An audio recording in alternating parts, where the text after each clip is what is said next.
Okay, guys. I'll get some ice. Nalulog na siya. Galing. Pagod na siguro. You know what? I'm making my own coffee, guys. Guys, ano to vlog? Ito, ang coffee na to, pampatalino to. Kailangan kong tumalino. Ano to? May mga dahon-dahon. Nakikita nyo ba?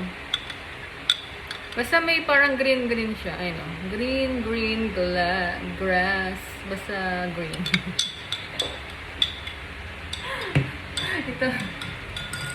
Tapos, ganito kasi, ang water ko ay hindi water. Ang water ko ay barley. Ano ba mapapakita sa inyo? Sige, hindi naman tayo maarte. Ganito siya. Di ba parang kape? Basta color ano yan? Parang tsaa. Yun yung tubig ko sa maghapon. Tapos, hindi pa ako nag-ice ang buhok. Kasi, tinuna ko tong kape. Tapos ngayon, lalagay na tayo ng yelo. Ano pa yung yelo, guys? Ano pa yung hintay natin? Pasko? Nagilagay. Uy, sarap. Masarap to, guys. Sino ba yung guys na kausap ko? Nalala ka nga. Tapos ito, yung matitira. Siyempre dito, hindi malamig yung inumin natin tubig. Yun lang.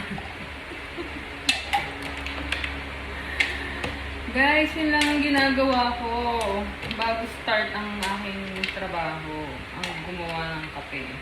Ginagawa ko pala yung kape, nagtimpla ng kape. Pero iced yan. Ayoko nang mainit. Kasi I'm hot. Ay, hindi mainit na sa dorm. Masyado na akong na-immune sa init sa dorm. Kaya ayoko nang mainit. Ayun.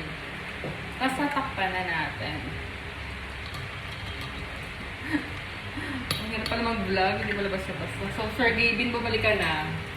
Nahirapan na kami. Tapos yun, no? Ganito na siya. Hindi ko kasi napakita. Ewan ko, bigla ko naman naisipan ko yung video. Yung kape ko, pampatalino. Kape para tumalino ako. Kasi kailangan kong tumalino.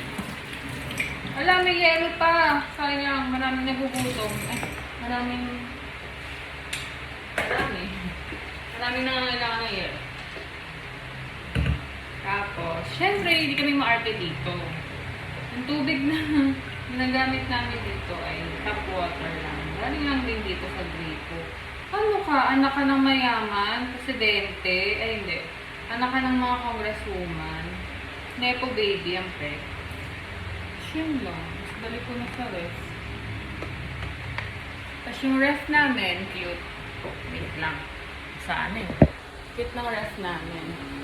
Kasi ganito lang siya kaliit. Diba? May tore na. Hindi, papasok ko yan. Huwag kayong judge. Dito ko siya ilalagay. Hindi sa freezer. May freezer kami. Kaso, may nilagay na ako doon. Yun yung ganito kasi yung cycle niya. Pag bukas, pagpunta ko, kunin ko yan. So, yelo na yan. Tapos ito, ilalagay ko na doon. Kasi malamig ako. Mabilis na siya ulit mag-yelo kasi malamig. At kailangan ko mag-explain. Sino ba kayo para explainan ko? Sino ba kayo? Dami ko kausap. Sino ka ba para pag-explainan ko? Ito lang yung laman ng ref ko. Ito lang ang laman ng ref namin. So, yung mga may awa, may puso, baka naman mag-sponsor naman kayo ng ilalagay namin sa ref. Ayun lang. Sana na natin nakakahiya. Ayun lang, guys. Ganun ang buhay ko bago ako magtrabaho. Magtimpla muna ng kape.